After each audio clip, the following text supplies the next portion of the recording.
Yang terhormat Kepala Sekolah TK Dharma Wanita Tulungarejo dengan Ibu Umayah, yang terhormat Ibu Guru Bu Nurul Hidayah, yang terhormat Bapak Ibu undangan wali murid, yang terhormat anak-anak semua yang disayangi. Pertama-tama marilah kita panjatkan puji syukur kehadirat Allah Subhanahu wa taala karena pada hari ini kita bisa berkumpul dalam acara diseminasi penerapan budaya positif di TK Dharma Wanita Tulungarejo yang nanti akan diisi sama guru penggerak oleh Bu Nurul Hidayah dalam keadaan sehat walafiat. Kedua kalinya semoga sholawat dan salam tetap terlimpahkan kepada junjungan kita Nabi Agung Muhammad Sallallahu Alaihi Wasallam yang akan selalu kita nantikan syafaatnya di yaumul kiamah. Amin. Saya di sini sebagai pembawa acara mau menyampaikan susunan acara pada pagi hari ini. Untuk acara pertama adalah pembukaan, acara yang kedua menyanyikan lagu Indonesia Raya, acara yang ketiga sambutan dari Ibu Kepala Sekolah, acara yang keempat materi, acara yang kelima adalah doa penutup. Marilah kita buka acara pada hari ini dengan bacaan basmalah bersama-sama. Bismillahirrahmanirrahim. Baik, untuk acara berikut adalah menyanyikan lagu Indonesia Raya yang akan dipimpin oleh Bu Linda. Silahkan Bu Linda.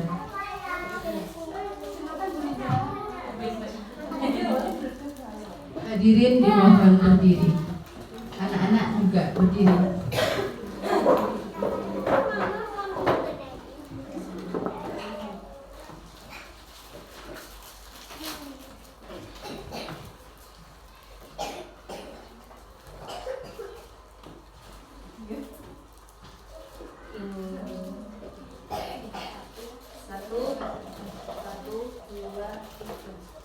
Indonesia tanah airku, tanah tumpah darahku.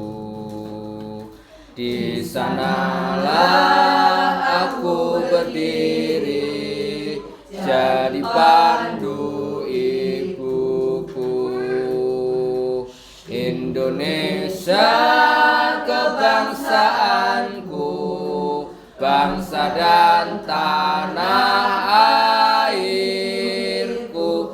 Marilah kita berseru, Indonesia bersatu.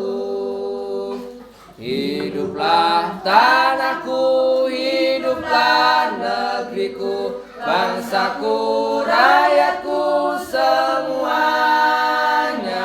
Bangunlah jiwanya, bangunlah badannya untuk Indonesia Raya. Indonesia Raya, merdeka, merdeka, tanahku, negeriku yang ku cinta. Indonesia Raya, merdeka, merdeka, hiduplah Indonesia Raya.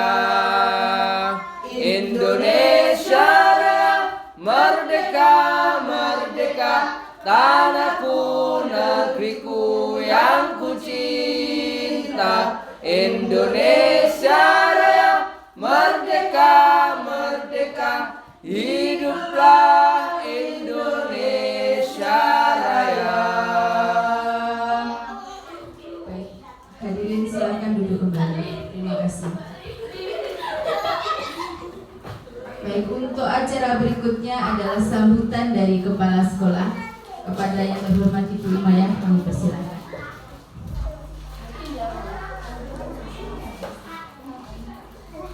Assalamualaikum warahmatullahi wabarakatuh. Waalaikumsalam. Bismillahirrahmanirrahim. Alhamdulillahirabbil alamin. Wassalatu wassalamu ala asyrofil anbiya'i wal mursalin wa ala alihi washabihi ajmain.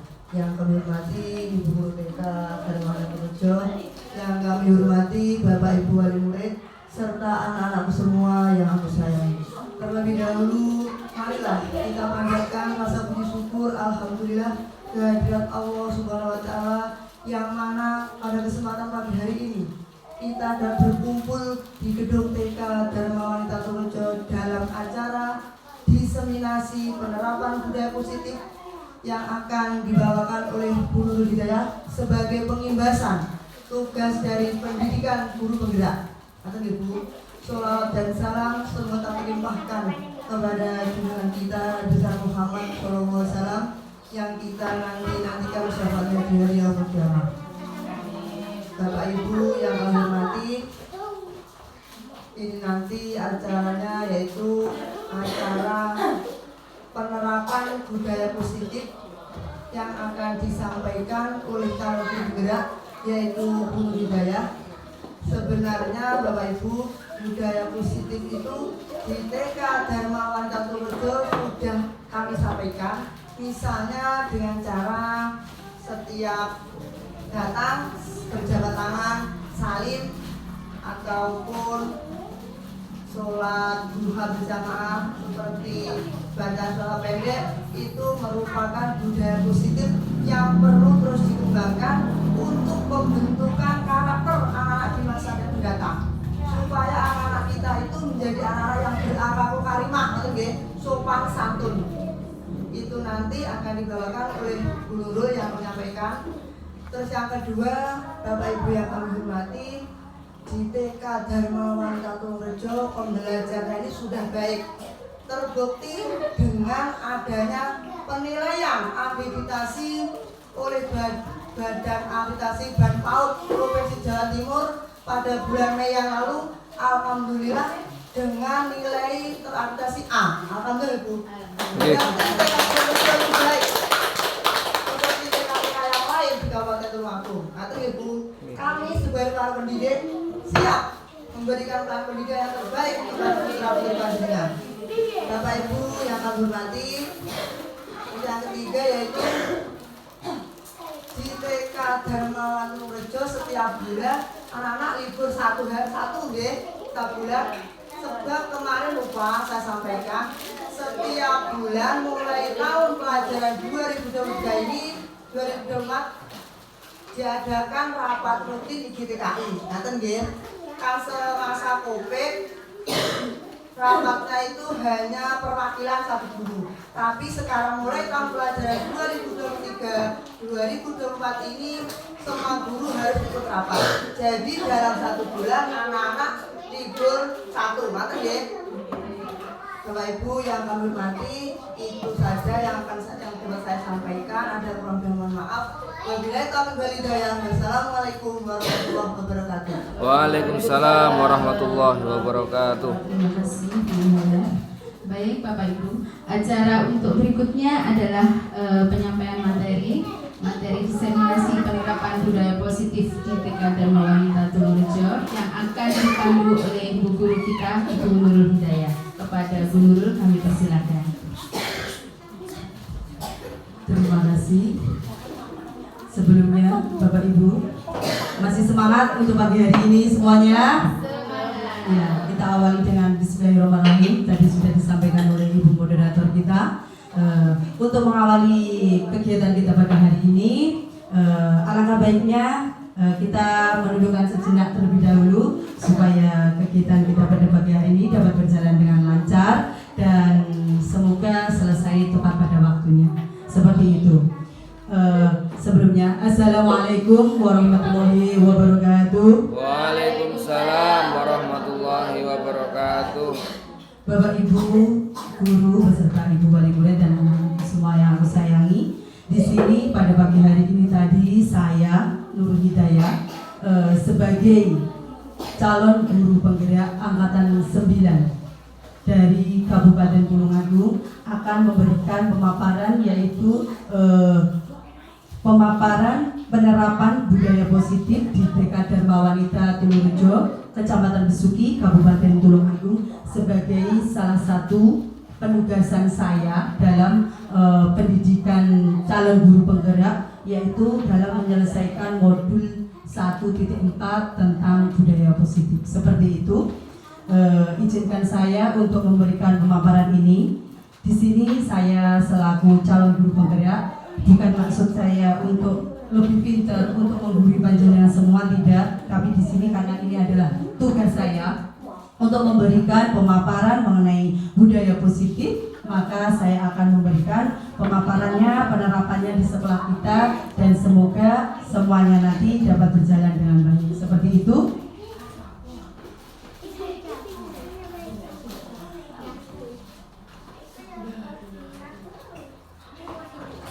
Budaya positif.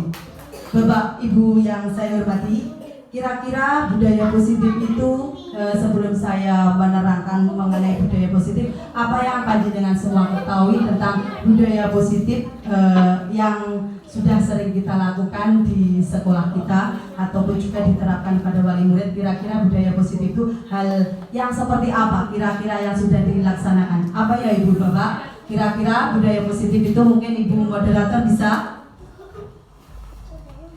Budaya positif yang sudah dilakukan di sekolah TK Dharma Wanita Tulorejo seperti yang kemarin ya, berbagi, terus lagi infak semacam itu, terus lagi apa ya, pelaksanaan sholat bersama ya untuk anak-anak, itu contohnya. Mungkin ibu yang lain monggo.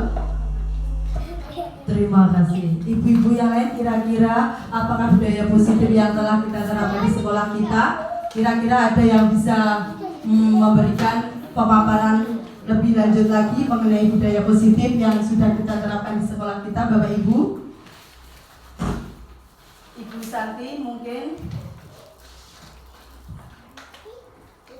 Baik, ya, budaya positif. Budaya positif adalah merupakan nilai-nilai, keyakinan-keyakinan, dan kebiasaan-kebiasaan di sekolah kita yang berpihak kepada murid agar murid dapat berkembang dan menjadi seorang pribadi yang kritis, penuh hormat dan bertanggung jawab, tentunya yang akan kita terapkan di sekolah, yaitu sesuai dengan profil pelajar Pancasila ya Bapak Ibu.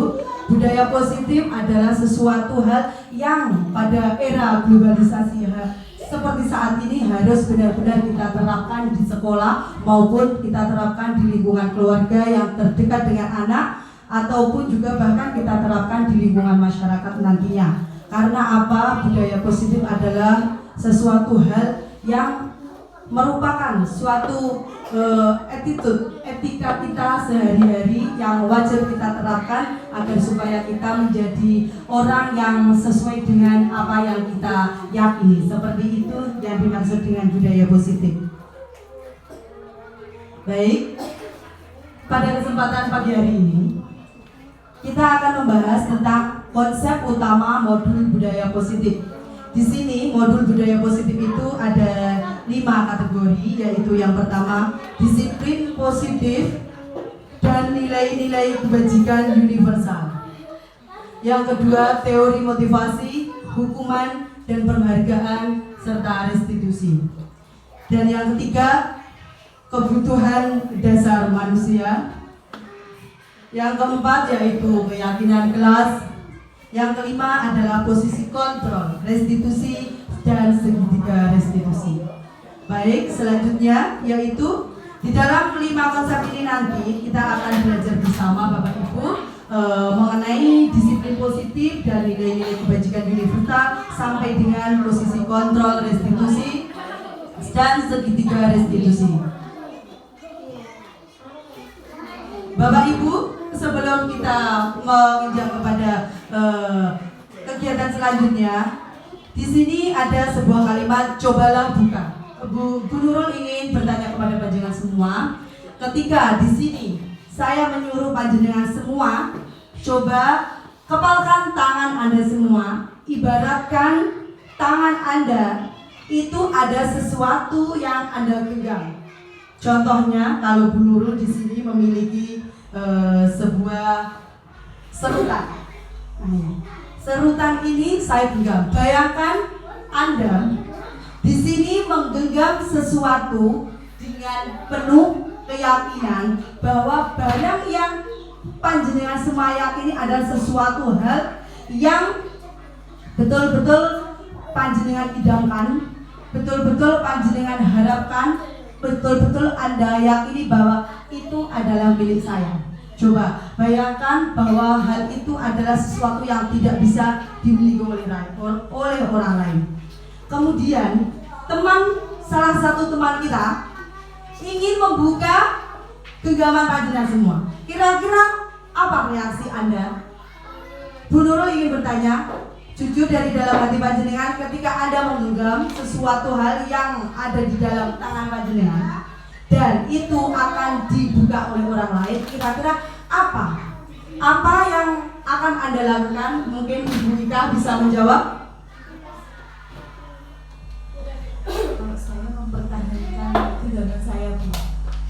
Betul sekali, mempertahankan genggamannya. Bu Santi mungkin bisa maju ke depan.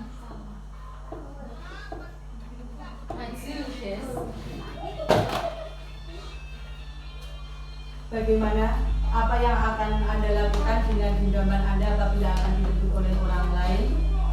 Saya juga akan mempertahankan genggaman. Betul sekali. Ya, Bapak Ibu, di sini genggaman tangan kita, sesuatu yang ada di dalam diri kita, itu tidak akan ada yang bisa membukanya kecuali siapa? Kecuali kita sendiri. Dan jadi di sini nanti kita akan berbicara tentang teori kontrol, yaitu sesuatu yang mengontrol diri kita sendiri, yang akan memberikan motivasi kepada diri kita sendiri bahwa sesuatu hal yang kita yakini, sesuatu hal yang kita telah katakan bahwa itu sesuatu hal yang baik, itu akan termotivasi, akan terkontrol, akan terkonek dengan hati kita. Tidak ada orang yang bisa membuka genggaman itu sendiri kecuali siapa, Bapak Ibu? Ya, baik, kecuali kita sendiri. Nah, teori kontrol selanjutnya yaitu tentang teori dari Dr. William Glasser, di mana di sini menunjukkan adanya bahwa sesuatu yang berkembang, teori yang kemudian selanjutnya psikiater dan pendidik Dr. William Glasser dalam kontrol teori yang kemudian berkembang dan dinamakan choice theory, itu meneruskan beberapa miskonsepsi tentang makna kontrol yang telah kita pelajari tadi, yaitu makna kontrol itu yang pertama adalah ilusi mengontrol murid, atau ilusi dalam bahwa semua penguatan positif efektif dan bermanfaat, ilusi bahwa kritik dan membuat orang merasa bersalah dapat menguatkan karakter, ilusi bahwa orang dewasa memiliki hak untuk memaksa. Di sini maksudnya apa? Di dalam genggaman kita ini tadi, Bapak Ibu ya, bahwa teori kontrol itu adalah motivasi dari dalam diri kita pribadi. Tidak ada orang lain yang bisa mengontrolnya kecuali diri kita sendiri. Bagaimana seorang bisa berubah dari paradigma stimulus respon kepada pendekatan teori kontrol? Nah, kita di sini akan berbicara tentang teori kontrol yang dimana genggaman tangan kita tadi yang ada isinya di dalam genggaman tangan kita tadi tidak bisa orang lain membukanya kecuali kontrol dari diri kita pribadi.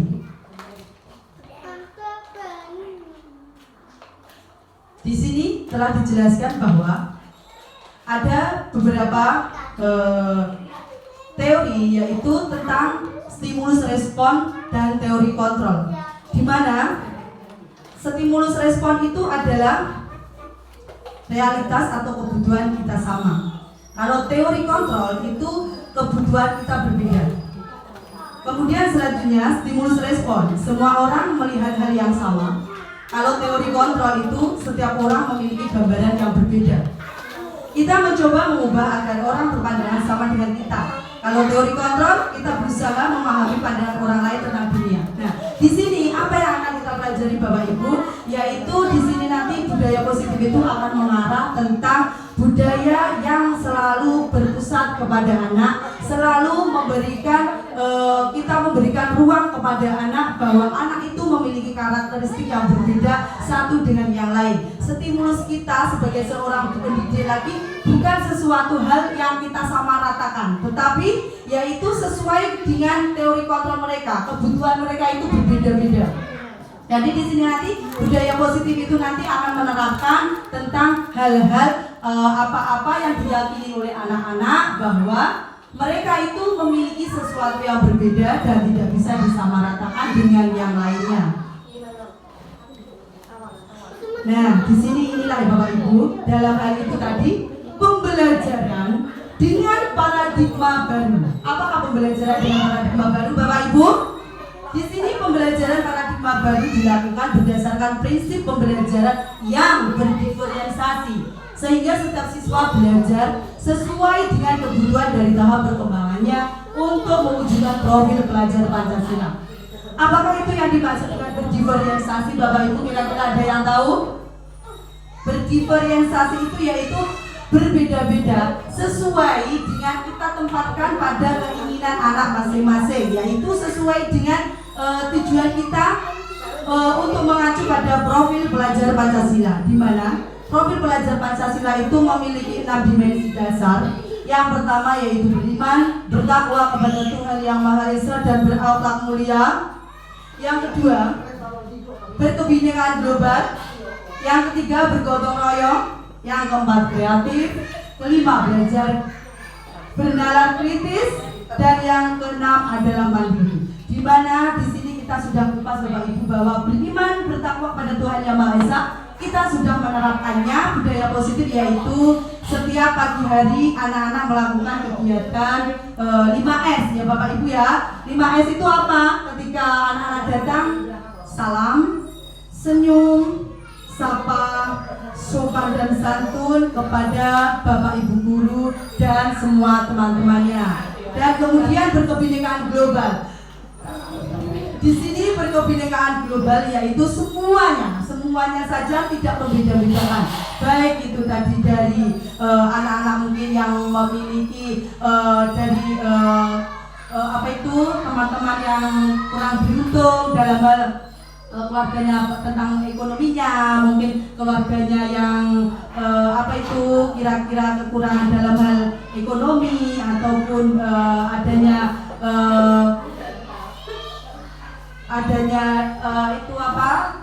inti dari berkebinekaan global yaitu semuanya kita samakan, tidak ada yang dibeda-bedakan, seperti ya Bapak Ibu ya, dalam hal kita mendidik mereka. Yang selanjutnya yaitu bergotong royong. Kita sudah sering melaksanakan gotong royong, yaitu tentang bersih-bersih, semuanya kita lakukan bersama-sama. Dan kreatif, benar kritis, serta mandiri, itu yang ingin kita wujudkan di sekolah TK Dharma Wanita.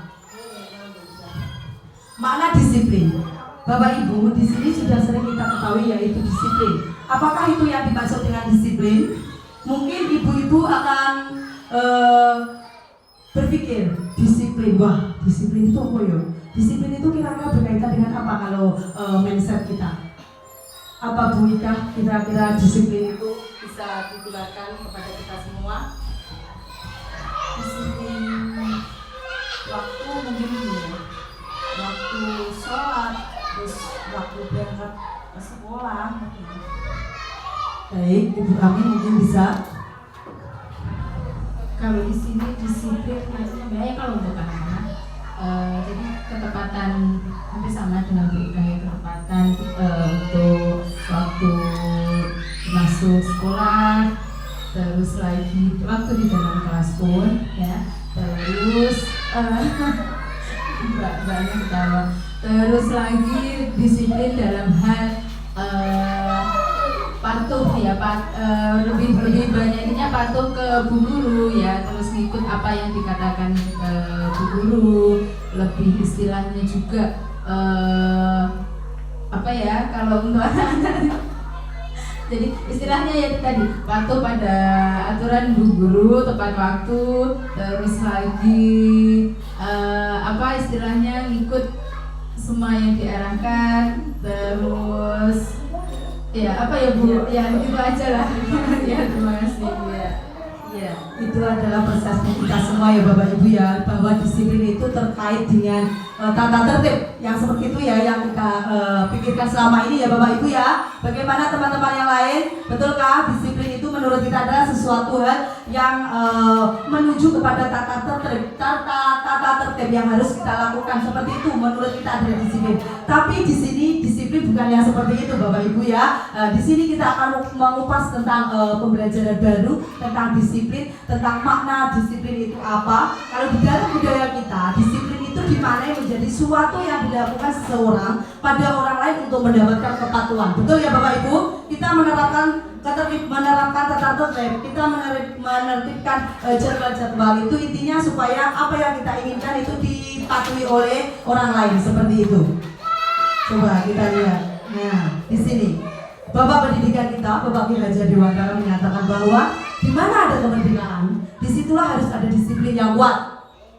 Sungguh pun disiplin itu bersifat self-discipline, yaitu kita sendiri yang mewajibkan kita dengan sekeras-kerasnya, tapi itu sama saja. Sebab jikalau kita tidak cakap melakukan self-disiplin, wajiblah pengusaha lain mendisiplinkan diri kita. Jadi maksudnya apa? Disiplin itu bukan sesuatu peraturan yang dibuat orang lain untuk menjadi kita patuh. Tapi di sini menurut Bapak Ki Hajar Dewantara, disiplin itu harus berasal dari dalam diri kita pribadi, di mana yaitu tidak akan ada orang yang menyuruh kita untuk melakukan hal baik, untuk melakukan disiplin. Namun di sini disiplin berasal dari dalam diri kita pribadi, nantinya akan mencetak kita menjadi orang-orang yang betul-betul tangguh disiplin tanpa ada keterpaksaan dan tanpa adanya suruhan dari orang lain. Seperti itu ya Bapak Ibu.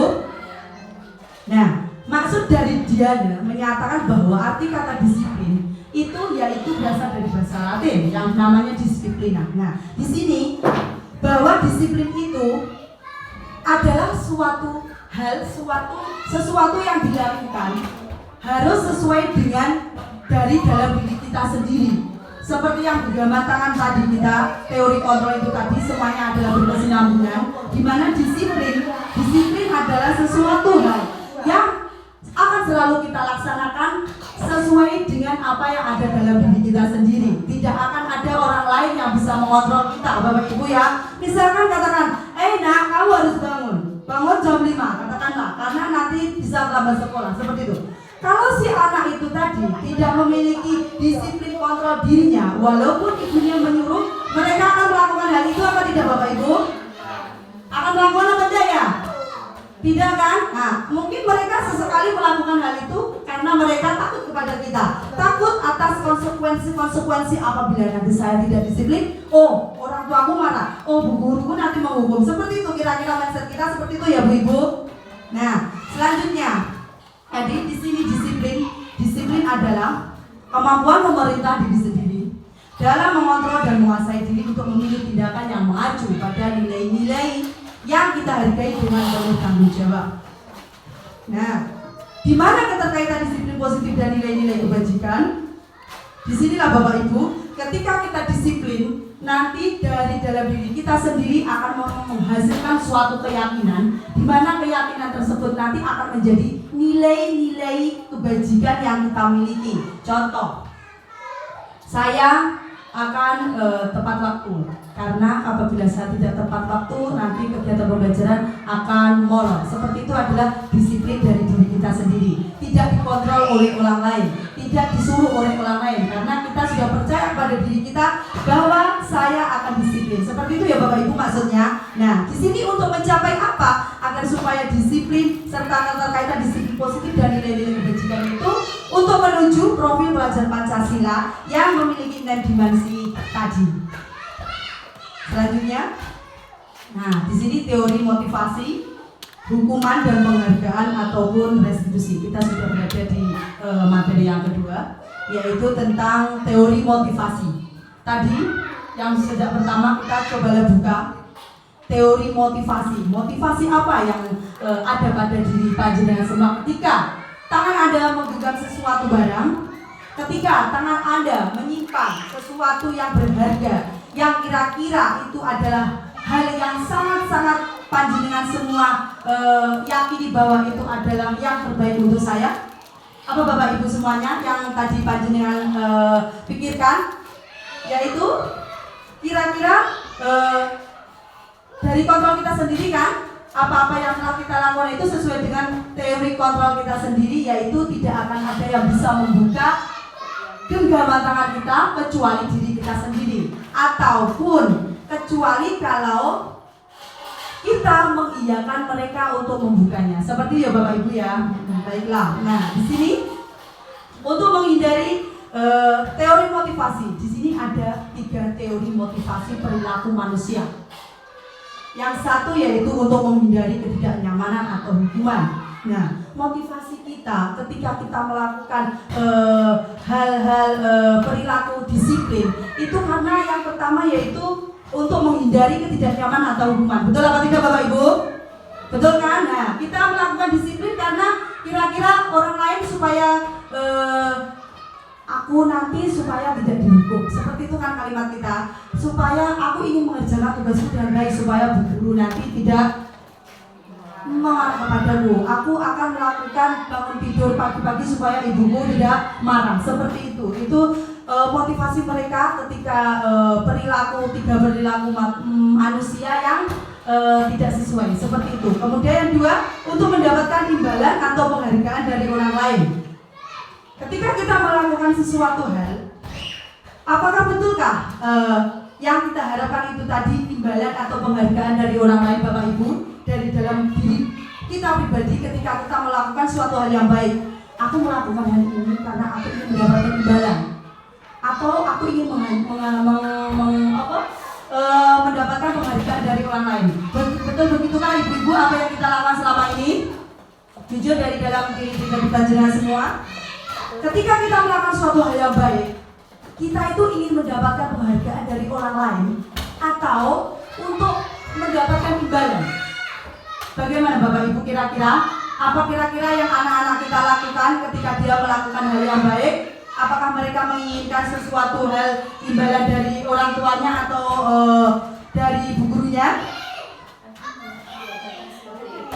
Kadang ada seperti itu, kadang juga tidak ya Bapak Ibu. Nah, kita bisa memilih dari beberapa sudut pandang. Selanjutnya yaitu untuk menjadi orang yang mereka inginkan dan menghargai diri sendiri dengan nilai-nilai yang mereka perankan. Nah, di sini nanti budaya positif itu kita akan menerapkannya untuk yang 3, yaitu menjadikan anak-anak sesuai dengan apa yang mereka, nilai-nilai yang mereka miliki, supaya mereka nanti menjadi orang-orang yang betul-betul disiplin, orang-orang yang betul-betul memiliki motivasi dalam diri mereka untuk melakukan suatu perubahan tanpa adanya embel-embel, oh aku ini tadi melakukan hal baik karena aku ingin dipuji, oh aku melakukan hal baik ini karena aku ingin mendapatkan penghargaan. Di sini kita tekankan bahwa budaya positif penerapannya di sekolah kita nanti yaitu akan untuk menjadikan orang yang mereka inginkan, menghargai diri sendiri dan nilai-nilai yang mereka terapkan. Seperti itu ya Bapak Ibu untuk mencapai kepada 6 dimensi profil pelajar Pancasila.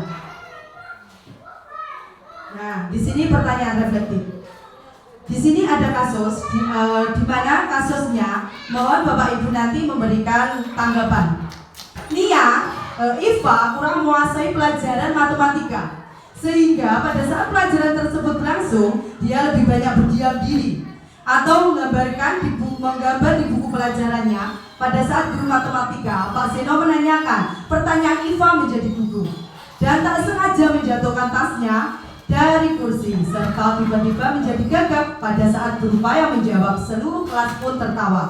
Melihat perilaku Iva yang bicara tergagap-gagap dan terkejut tersebut, Pak Zeno pada saat itu membiarkan teman-teman Iva menertawakan Iva yang tergagap dan malu, dan malahan minta Iva untuk maju ke depan dan berdiri di depan kelas sambil menunjuk.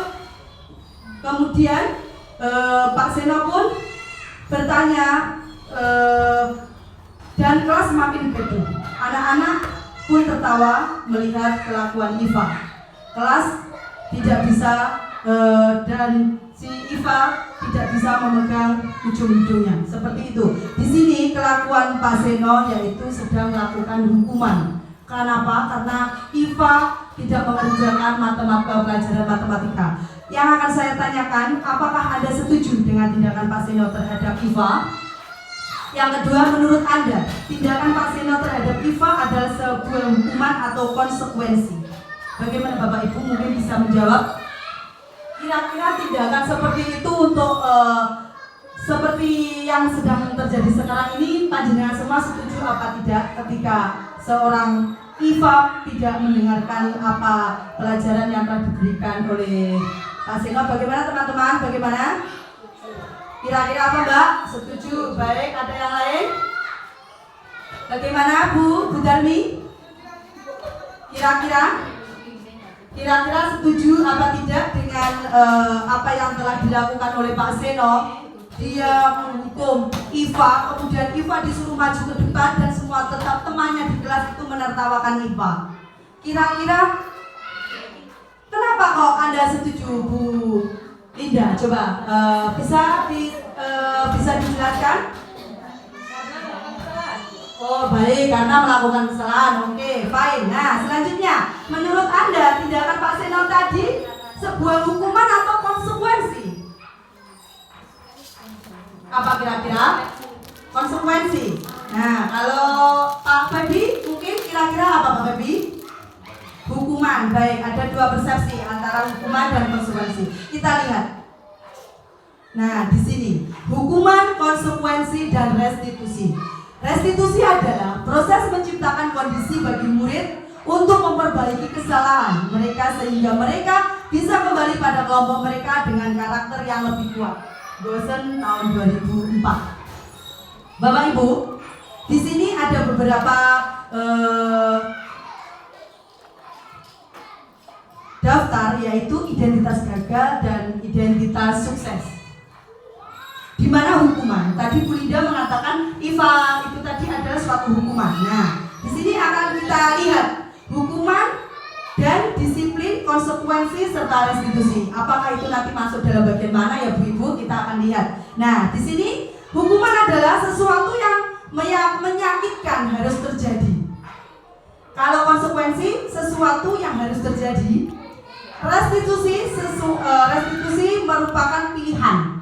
Nah, dari daftar yang pertama ini tadi hukuman. Hukuman itu sesuatu yang menyakitkan. Apakah IFA tadi terasa sakit kira-kira karena dia berada di depan, kemudian dia merasakan apa ibu-ibu kalau panjenengan semua menghukum anak, kemudian suruh memegang hidung, semua temannya tertawa, kira-kira apa yang Anda akan bayangkan? Ya, betul sekali. Itu akan menjadi malu dan itu akan sangat berefek dalam jangka panjang. Di sini hukuman itu adalah sesuatu hal yang dilakukan oleh bapak ibu guru ataupun orang tua di rumah yang akan berefek dalam jangka panjang oleh anak tersebut. Dia akan sangat berdampak negatif, di dalam hatinya akan selalu teringat atas perlakuan orang-orang yang melakukan hukuman tersebut dalam efek jangka panjang.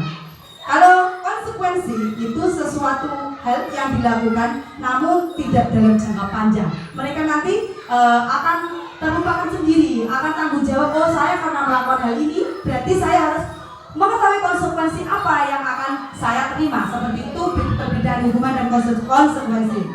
Kemudian restitusi. Restitusi adalah sesuatu hal yang dilakukan oleh bapak ibu guru ataupun orang tua yang di rumah yang menanyakan tindak lanjut. Apa toh? Kenapa seperti itu? Kenapa kamu tadi kok tidak mengerjakan tugasmu? Seperti itu. Ditanya, digali. Resolusi menunjukkan suatu pilihan, yaitu ketika murid ditanya, kenapa Iva kamu tidak mengerjakan tugas? Ditanya baik-baik, dia nanti akan menjawab. Mungkin seperti itu ya. Nah, jadi restitusi itu suatu pilihan. Ketika kita anak melakukan kesalahan, itu kita harus melakukan tindakan, suatu evaluasi kepada mereka, tidak langsung memberikan hukuman, agar supaya apa? Anak-anak itu tadi memiliki jati diri yang sesuai dengan apa yang mereka pikirkan dan memiliki solusi yang terbaik. Seperti itu ya Bapak Ibu. Selanjutnya, dihukum oleh penghargaan. Penghargaan maupun hukuman. Sudah sering mendengar seperti ini Bapak Ibu. Penghargaan apa atau penghargaan itu? Kira-kira Bapak Ibu, halo, hai. Bapak Ibu coba angkat tangannya semua. Ayo angkat tangannya, kita bertemu dulu. Nah, sedikit dulu kan tangan tuh. Oke, ya tepuk semangat. Ha. Ha. Baiklah Bapak Ibu. Nah, kita materi kita sudah sampai pada dihukum oleh penghargaan. Apa itu penghargaan Bapak Ibu?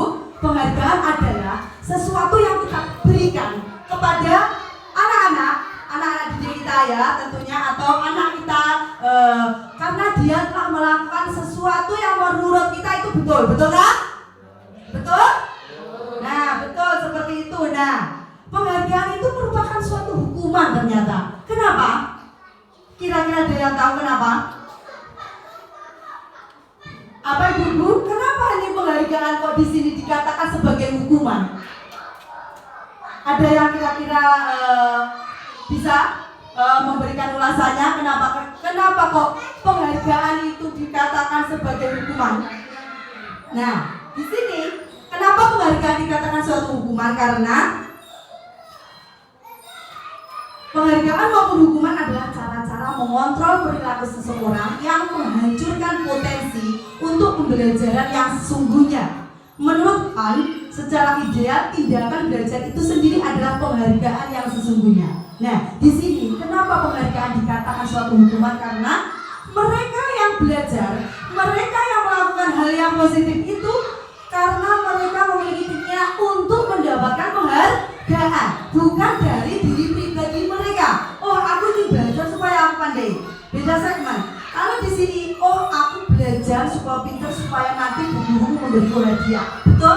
Seperti itu kira-kira yang anak kita lakukan.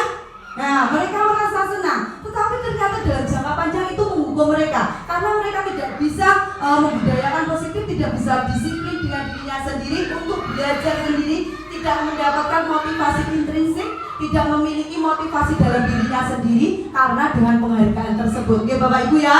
Nah, jadi penghargaan di sini sebenarnya tidak boleh kita lakukan sering-sering karena dia akan menjadikan anak itu tadi mati dalam berpikir. Mereka nanti akan selalu tergantung dengan penghargaan itu. Mereka tidak bisa maju. Mereka tidak memiliki motivasi diri untuk belajar dan untuk maju. Seperti itu.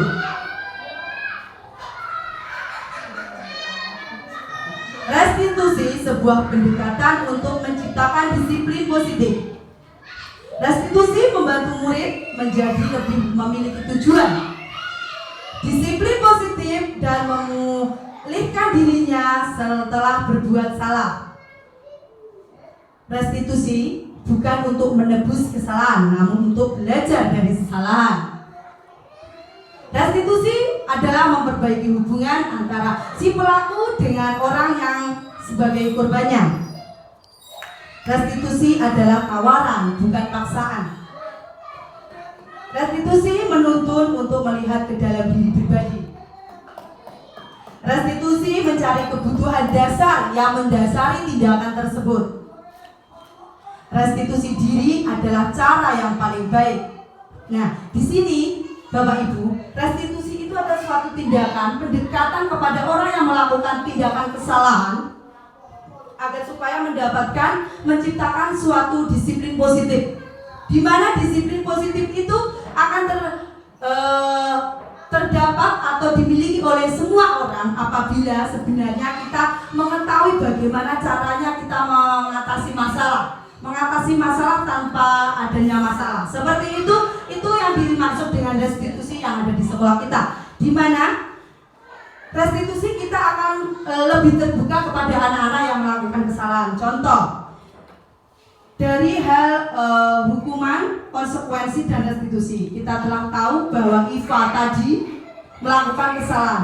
Seorang guru melakukan tindakan yaitu menyuruh Iva untuk maju ke depan. Itu sudah sesuatu hal yang salah ya Bapak Ibu, tidak boleh dilakukan lagi baik di sekolah maupun di rumah, karena anak-anak adalah dekat dengan orang tua, mereka berada di rumah. Hal seperti ini pun terjadi di rumah. Jadi Bapak Ibu di sini saya berharap setelah mendapatkan pemaparan budaya positif nanti juga dapat diterapkan di rumah masing-masing juga, bukan hanya kepada murid tapi juga dengan anak-anak yang di rumah. Seperti itu ya Bapak Ibu. Nah, di sini restitusi membantu murid untuk lebih memiliki tujuan. Disiplin positif memulihkan dirinya ketika berbuat salah. Nah, ketika restitusi tadi seandainya Pak Seno tadi mengetahui apa kira-kira kenapa dia tidak mengerjakan tugas matematikanya dengan ditanya. Nah, pertanyaannya seperti ini. Nah, di sini restitusi itu fokus pada solusi, bukan suatu hukuman atau bukan suatu konsekuensi.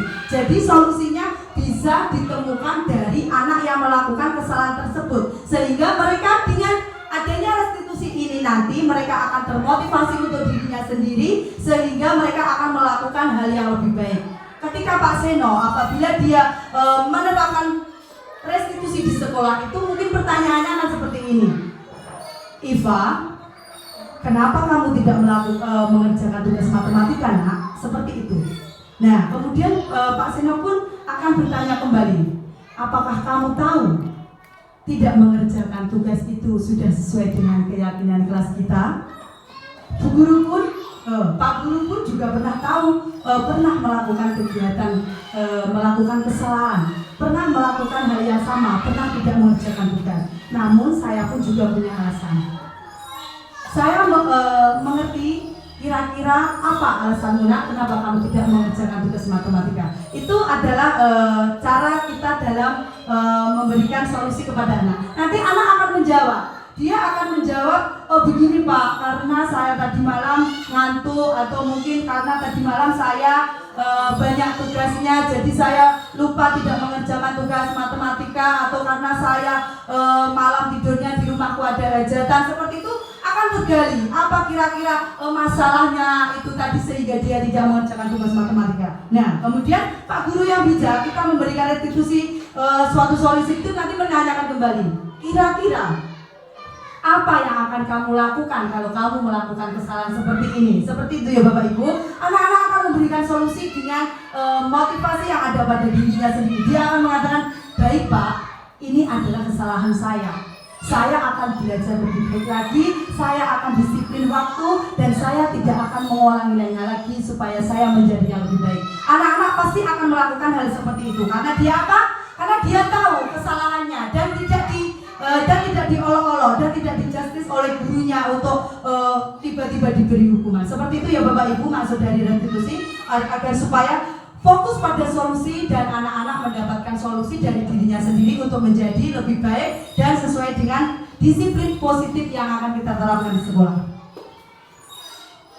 Nah, di sini keyakinan kelas. Untuk menghasilkan disiplin positif tadi, kita harus memiliki keyakinan kelas. Di mana keyakinan tersebut? Yaitu mengapa kita memerlukan keyakinan kelas? Mengapa tidak peraturan kelas? Kenapa kira-kira Bapak Ibu? Keyakinan dan peraturan itu apakah bedanya? Kira-kira ada yang bisa menjawabnya? Keyakinan kelas. Mengapa keyakinan kelas? Kenapa bukan peraturan kelas? Coba Pak Febi kira-kira bisa?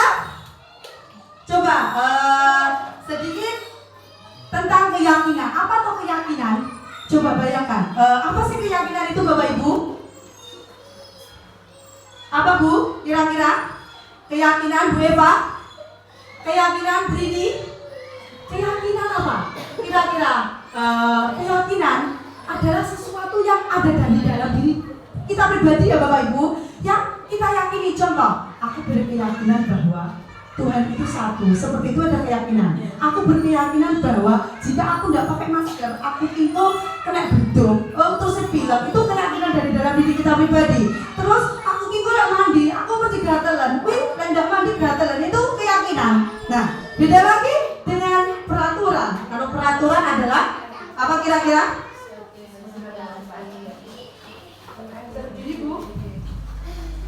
Kalau untuk peraturan itu kan sesuatu yang harus ditaati. Kita mikirnya kan seperti itu. Iya, betul. Betul sekali. Peraturan itu sesuatu yang harus kita taati, dan apabila tidak kita taati, bagaimana konsekuensinya? Kalimatnya apa Ibu Bu? Nanti akan dapat hukuman. Seperti itu, kembali lagi ke sana toh. Nah, di sini kita untuk menciptakan budaya disiplin positif. Di sini kita akan memberikan keyakinan kelas. Yaitu kenapa keyakinan kelas? Karena keyakinan kelas adalah sesuatu yang disepakati, yang dimiliki oleh anak-anak, kemudian ibu guru juga, bahwa apa yang telah dilakukan itu tadi sudah sesuai dengan apa yang kita harapkan, tidak disuruh oleh orang lain. Seperti itu ya Bapak Ibu. Jadi ini nanti keyakinan kelas itu untuk menuju dan menciptakan budaya disiplin positif di sekolah. Jadi anak-anak ditanya bahwa keyakinan kelas mereka apa? Kira-kira mandiri Bu, Kemudian disiplin Bu, kemudian buang sampah pada tempatnya Bu, seperti itu adalah keyakinan kelas. Nah, pembentukan keyakinan sekolah atau kelas. Keyakinan kelas bersifat lebih abstrak daripada peraturan yang lebih rinci dan konkret. Keyakinan kelas berupa pernyataan-pernyataan universal. Di sini Bapak Ibu, saya akan menyiapkan pembentukan keyakinan sekolah atau kelas karena kita adalah sekolah TK Dharma Wanita, yaitu murid-murid itu pastinya mereka menulisnya masih terbata-bata di sini karena ada perwakilan dari ibu wali murid juga menyuruh anak untuk bersama melakukan keyakinan kelas apa yang diinginkan, kemudian ditempelkan di papan yang sudah saya siapkan itu.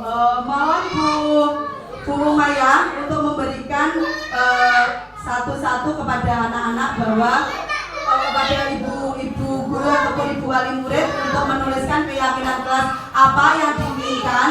Nah, selanjutnya nanti akan kita terapkan di lingkungan sekolah kita. Keyakinan kelas adalah sesuatu yang tulisannya singkat, padat dan jelas.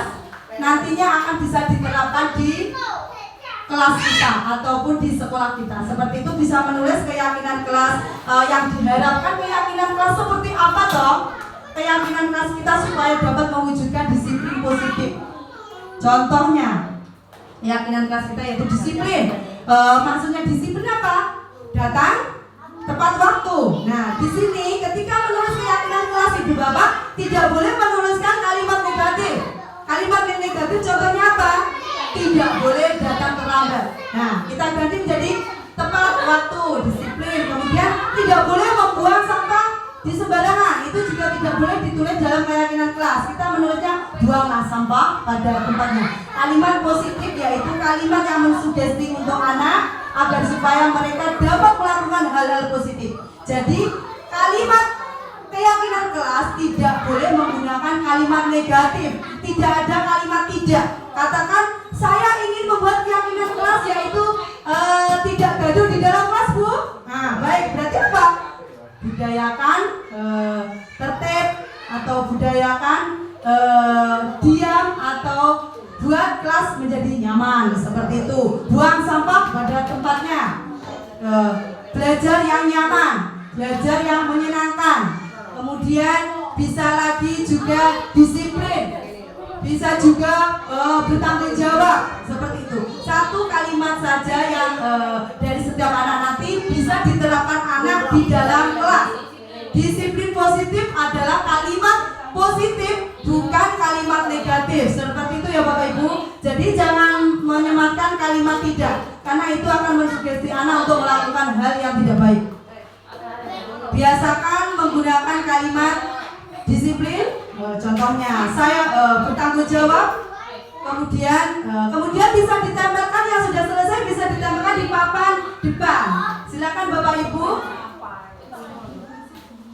Iya, silakan beri nama masing-masing. Keyakinan kelas kita sekaligus mewakili murid-murid kita.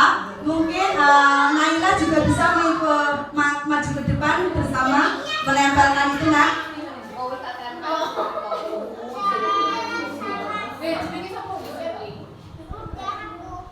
Bisa ambil satu sayang untuk ditempelkan, dibantu ibunya bisa ambil kertas satu lagi Bu.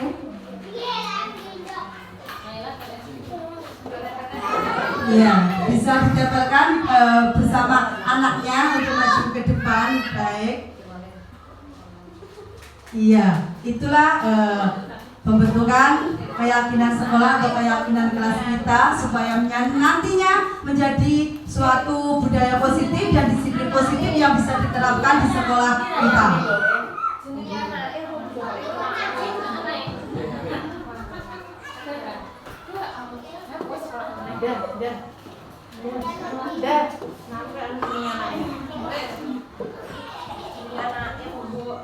Contoh keyakinan kelas adalah seperti ini Bapak Ibu. Saling percaya, jujur dapat dipercaya, peduli. Intinya keyakinan kelas itu tadi apa yang ingin kita inginkan, anak kita seperti apa, kita ingin menjadi seperti apa. Itu keyakinan yang ada dalam diri kita sendiri. Anak-anak ingin menjadi orang yang jujur. Nah, itu bisa kita tuliskan untuk menjadi keyakinan kelas kita dan nanti akan menjadikan penguat untuk sekolah kita menjadi yang lebih baik. Nah, di sini Bapak Ibu, selanjutnya keyakinan kelas kita.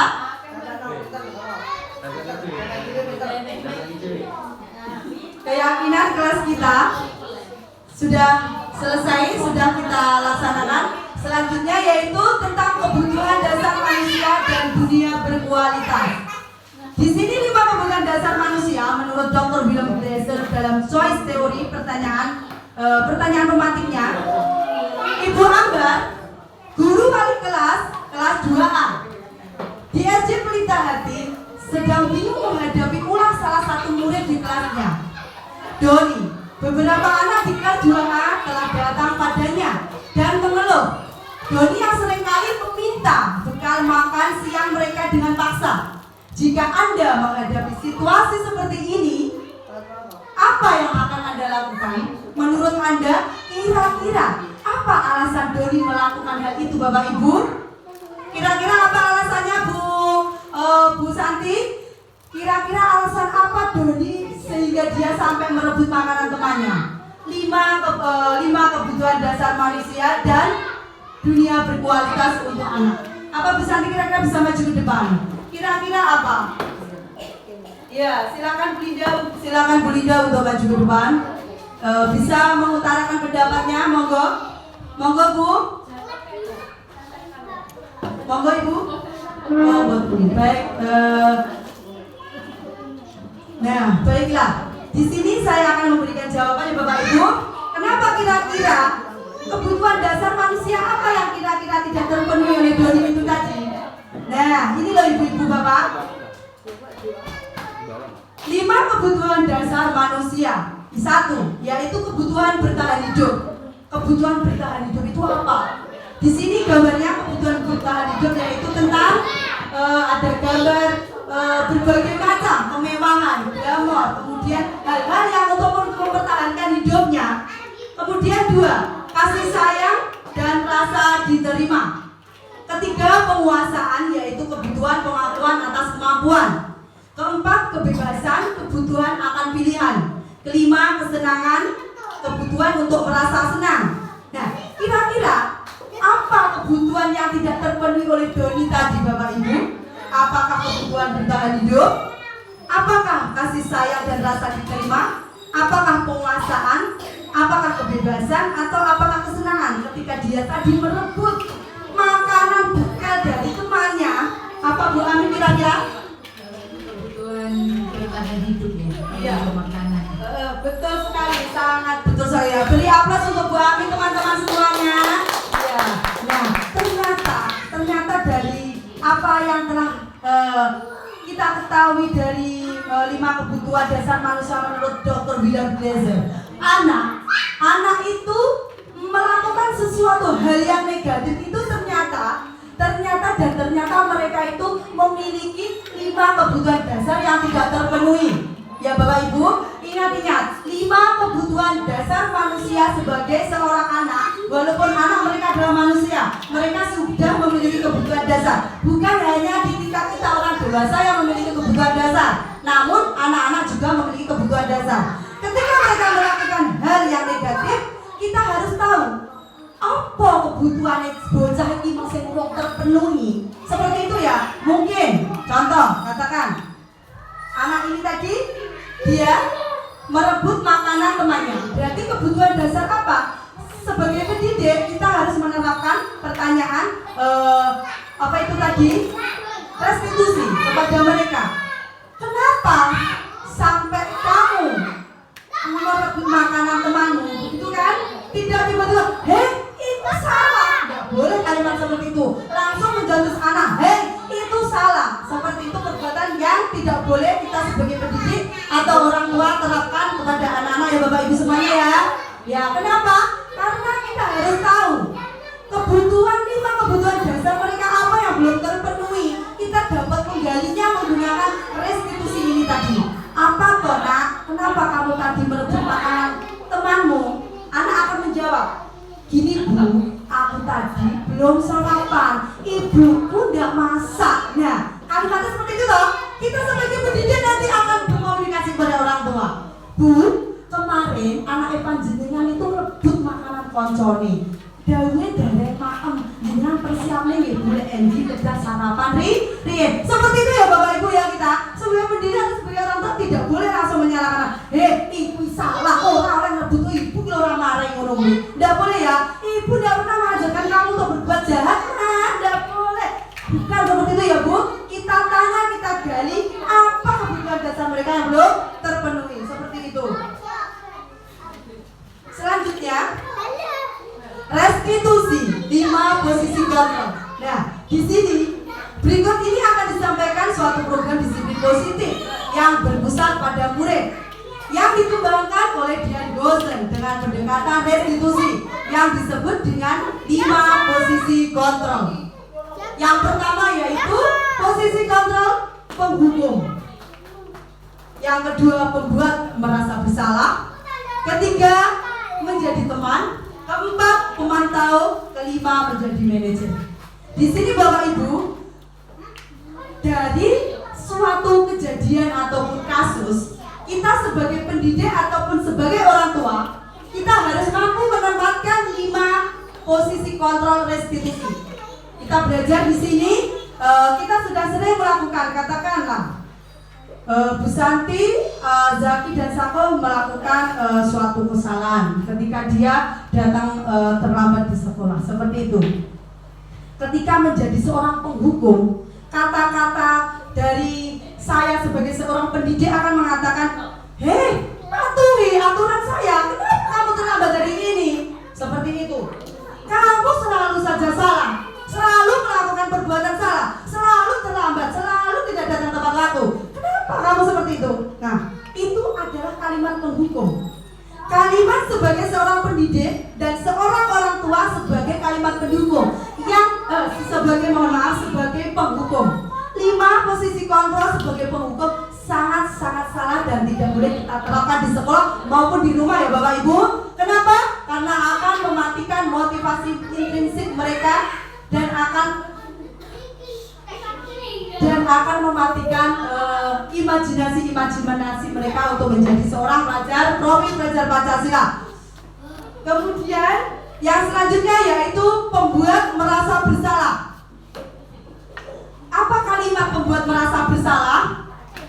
Kata-kata pembuat merasa bersalah. Ibu sangat kecewa sekali. Kenapa kamu melakukan kesalahan ini, Nak? Sudah banyak berulang kali kamu melakukan kesalahan ini. Berapa kali aku memberitahumu bahwa itu sesuatu yang salah. Itu tidak boleh kamu lakukan. Kenapa kamu tidak tahu? Itu salah. Nah, itu kalimat membuat anak itu merasa bersalah, merasa down. Itu seperti itu salah. Padahal belum tentu mereka itu tahu kalau itu ada suatu kesalahan, ya kan? Bapak Ibu pernah melakukan hal seperti itu di rumah mungkin? Pernah, bahkan sering, bahkan setiap hari. Itu adalah yang akan mematikan kinerja motivasi otak mereka, akan menjadikan mati, tidak bisa berkembang, tidak bisa optimal. Karena apa? Pendidikan manusia diri adalah pendidikan di mana mereka harus selalu kita beri cinta dan kasih sayang, harus kita berikan sesuatu hal yang positif ya Bapak Ibu, agar supaya mereka nantinya menjadi anak yang kita idam-idamkan. Selanjutnya menjadi seorang teman. Nah, di sini ketika anak melakukan kesalahan, posisi kontrol yang ketiga adalah kita sebagai teman. Ayo, bantulah demi ibu toh Nak. Ayo, nyapu demi ibu, tolong toh, coba bantu nyapu. Pernah kita lakukan seperti itu? Kalau ini, ayo tolong nikahin dong Nak, demi ibu cantik, ibu tulus ibu, demi ibu dong. Ayo pinter mandiri. Nah, itu kita posisi kontrol kita sebagai seorang teman. Seperti itu juga kadang boleh, tapi kadang juga tidak boleh kalau terlalu sering. Selanjutnya, posisi pemantau. Posisi pemantau di sini yaitu seseorang pendidik ataupun wali murid menanyakan peraturannya apa? Apa yang telah kamu lakukan? Sanksi atau konsekuensi apa? Nah, seperti itu. Nah, kemudian manajer. Nah, di sini posisi kontrol yang terbaik adalah manajer, di mana kita meyakini bahwa kesalahan anak itu tadi adalah suatu kita kembalikan lagi kepada keyakinan kelas yang telah dibuat ya Bapak Ibu ya. Jadi di sini posisi kontrol itu adalah posisi yang kelima, di mana itu adalah sesuai dengan budaya positif yang ada di dalam program Bumi Penggerak ini. Contohnya, apa yang kamu yakini dengan keyakinan yang sudah kita buat tadi nak? Kira-kira apa yang akan kamu lakukan? Kira-kira setelah kamu tahu itu tadi adalah salah, kira-kira kamu akan melakukan apa? Seperti itu ya Ibu ya, Ibu dan Bapak ya. Jadi di sini posisi kontrol yang kelima adalah sebagai manajer. Nah, restitusi, segitiga restitusi adalah sesuatu. Restitusi sebagai salah satu cara menanamkan disiplin positif pada murid sebagai bagian dari budaya positif.